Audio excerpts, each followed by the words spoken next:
После того, как Джон несколько недель просыпался с непонятными укусами, он подумал, что подцепил блох из приюта, которым он руководил.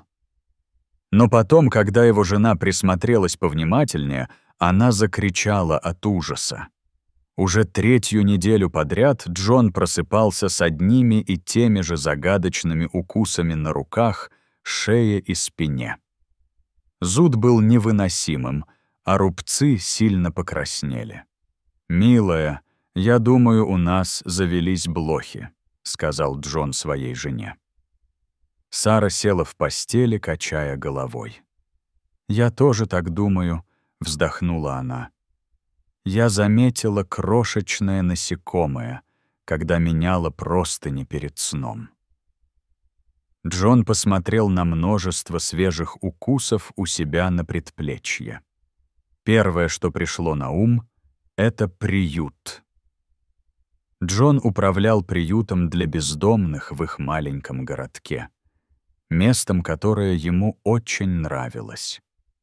Но приют расширялся, и так много людей приходило и уходило, что казалось неизбежным, что он принесет домой что-то ненужное.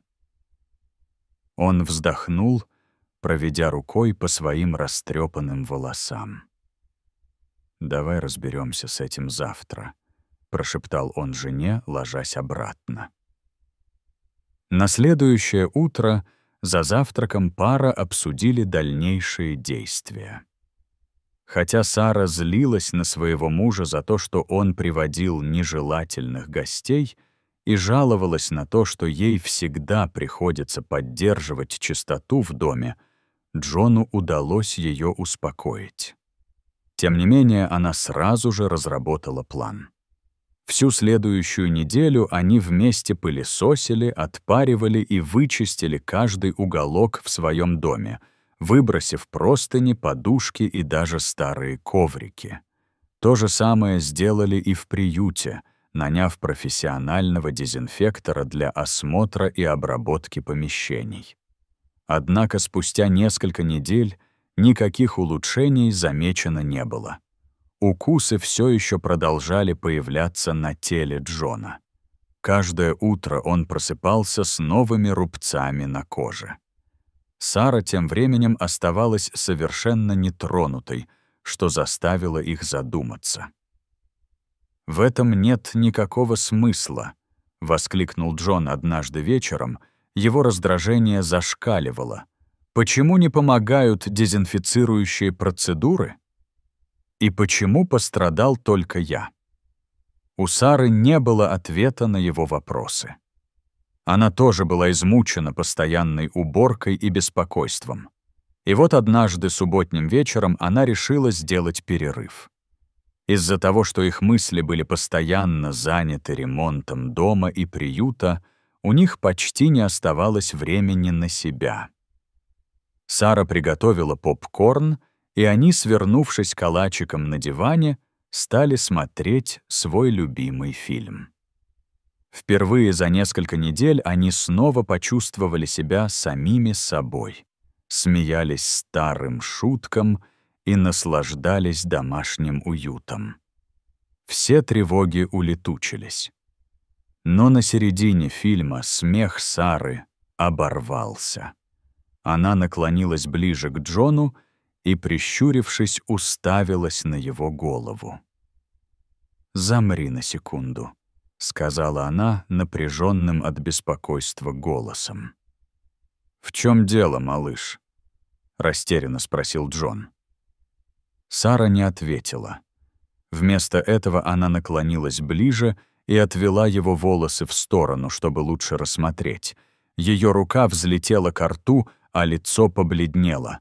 «Боже, нет!» — закричала она, в ужасе отшатнувшись. Джон застыл. Его сердце бешено колотилось в груди. Что не так? Он выпрямился и посмотрел на нее. Сара уже доставала свой телефон. «Нам нужно срочно показаться врачу». «Я расскажу тебе по дороге», — сказала она и, взяв Джона за руку, повела его к машине. клинике доктор внимательно выслушал рассказ Сары, начиная с укусов Джона, их неудачных попытках бороться с блохами и заканчивая тем, что она увидела в его волосах. Доктор Карлос спокойно слушал, кивая и делая пометки. Затем он жестом пригласил Джона сесть в кресло для осмотра. Он взял пару перчаток и раздвинул волосы Джона, внимательно вглядываясь. На коже Джона были видны небольшие бугорки, которые могли бы выглядеть как крошечные кисты. Но когда он взял увеличительное стекло, доктор обнаружил, что они скрывают. В коже головы Джона появились маленькие дырочки, в которых копошились микроскопические подвижные существа. «Боюсь это говорить, но это не блохи», — сказал доктор Карлос. «Вы недавно ели сырое мясо или общались с людьми, которые могли проглотить испорченную пищу». «Я работаю в приюте для бездомных», — ответил Джон. Он не был уверен, что проблема возникла именно там, но знал, что некоторые из людей, которым он помогал, привыкли к не самым лучшим гигиеническим условиям. «Это может объяснить, как вы заразились», — сказал доктор. Джон и Сара обменялись встревоженными взглядами. «Что именно он подхватил?» — спросила Сара дрожащим голосом. Доктор Карлос глубоко вздохнул. «Это могут быть укусы гельминтов, паразитических червей, таких как круглые или ленточные черви. Люди обычно принимают их за раздражение, вызванное блохами. Но это не так. Эти черви не просто кусаются. Они выделяют токсин, опасный для человека, который в основном вызывает неврологические проблемы у своего хозяина». Джон уставился на доктора. У него голова шла кругом. Что он только что услышал? Неврологические проблемы? Вы серьезно? Он переспросил, надеясь услышать другой ответ. Доктор Карлос серьезно кивнул. Да.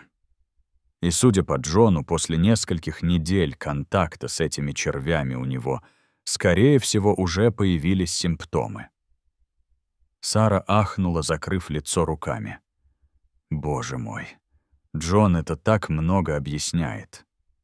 «Что объяснить? Что ты имеешь в виду?» — спросил Джон, нахмурив брови. Сара посмотрела на него, и слезы навернулись ей на глаза, грозя пролиться. «Знаешь, в последнее время ты стал забывать такие мелочи, как, например, где ты хранил ключи от машины, запирал ли ее, или даже имена людей в приюте. Я видела, что ты изо всех сил пытаешься вспомнить очевидные вещи. Я думала, ты просто устал от повседневной работы, но теперь я знаю, почему», — сказала Сара и обняла своего мужа. Доктор Карлос успокаивающе положила руку на плечо Сары. «Хорошо, что вы заметили это вовремя. Эти глисты опасны, но их укусы поддаются лечению, если обратиться на ранней стадии. А пока я предоставлю раствор для местного применения, которым вы будете мыть его волосы. Раствор уничтожит глистов и их яйца. А затем вы придете завтра, и мы проверим прогресс. После этого мы назначим комбинацию лекарств, которые помогут вашему организму избавиться от токсинов и восстановить утраченные когнитивные функции. Вам также нужно будет проходить еженедельные осмотры, чтобы следить за выздоровлением». Джон кивнул, впитывая слова доктора, а потом спросил: «А что насчет дома? И приюта? Что, если эти болезни распространились? Что, если я не единственный, кто пострадал?» «Это обоснованное беспокойство», — ответил доктор Карлос. «Я порекомендую специалиста по борьбе с вредителями, который занимается такими редкими случаями заражения, как этот. Вам нужно будет тщательно обработать оба места, чтобы убедиться, что они уничтожены. Что касается остальных, то, возможно, потребуется провести некоторые проверки». По дороге домой Сара была необычно молчалива. Она просто вела машину прямо. Джон бросил на нее обеспокоенный взгляд. «О чем ты думаешь?» — мягко спросил он. Руки Сары крепче сжали руль. «Я не хочу этого признавать, но мне страшно», — сказала она, и ее голос был едва слышен. «Я боюсь того, что могло бы случиться, если бы я вовремя не заметила. Что если потеря памяти усилилась? Что если бы ты забыл меня?» Она замолчала, по ее лицу текли слезы. Джон потянулся и успокаивающе накрыл ее ладонь своей и сказал: «Эй, не думай так. Ты же заметила. Ты спасла меня, Сара. И я собираюсь пройти через это благодаря тебе. Мы вместе пройдем через это». Она кивнула. Но напряжение на ее лице не спало. «Я тут подумала», — нерешительно начала она, «может быть, пришло время закрыть приют?» Джон в шоке повернул голову. «Что?» «Нет. Почему мы должны закрывать приют?» Сара взяла его за руку. «Послушай, я знаю, как много значит для тебя приют. Ты проделал огромную работу», — быстро сказала она, стараясь говорить ровным голосом. «Но посмотри, что это сделало с тобой.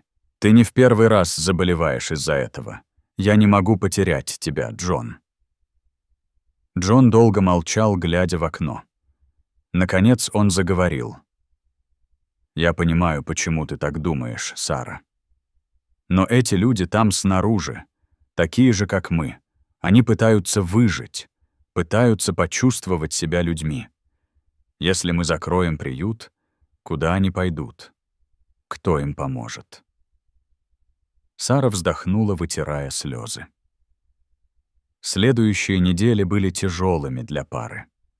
Это был целый вихрь процедур, визитов к врачу и мер по борьбе с вредителями. Раствор для местного применения сотворил чудеса.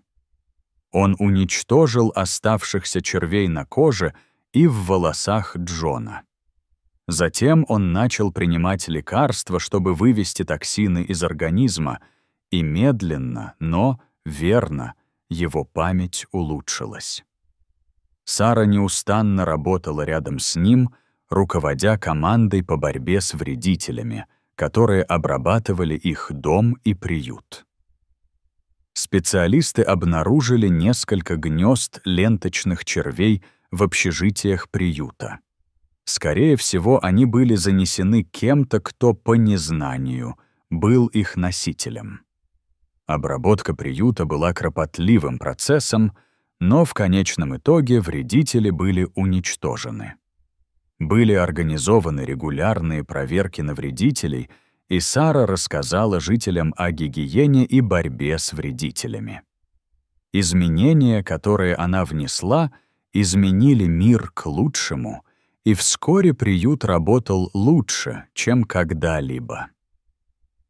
Когда Джон вернулся в приют, все были счастливы. В то утро в приюте царила тихая суета, когда он вошел в его двери. Обитатели тепло приветствовали его. За эти годы Джон установил прочные связи со многими из них, и они скучали по нему те несколько недель, что его не было рядом.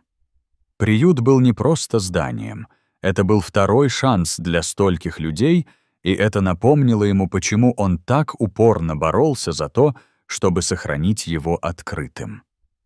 Его размышление прервал стук в дверь. Это была Сара, державшая поднос с 2 чашками кофе. Теперь она стала частью приюта и принимала участие в его делах. «Знаешь, мне кажется, я наконец-то поняла смысл приюта по-настоящему», — сказала Сара. Джон заинтригованно приподнял бровь. Она на мгновение заколебалась, затем сказала: «За те несколько недель, что я здесь, я увидела, как это место помогает людям. А еще раньше, пока ты не приехал, я увидела, как люди дорожат тобой. У них у всех такое выражение лица, как будто они здесь свои, как будто они нашли свое предназначение. И я поняла, что это место не просто помогает людям выживать. Оно помогает им исцеляться». Взгляд Джона смягчился. Именно поэтому он все это затеял. Дорогие зрители, что вы думаете об этой истории? Расскажите, пожалуйста, в комментариях. А если вам понравилось это видео, то ставьте лайк и подписывайтесь на наш канал. До свидания.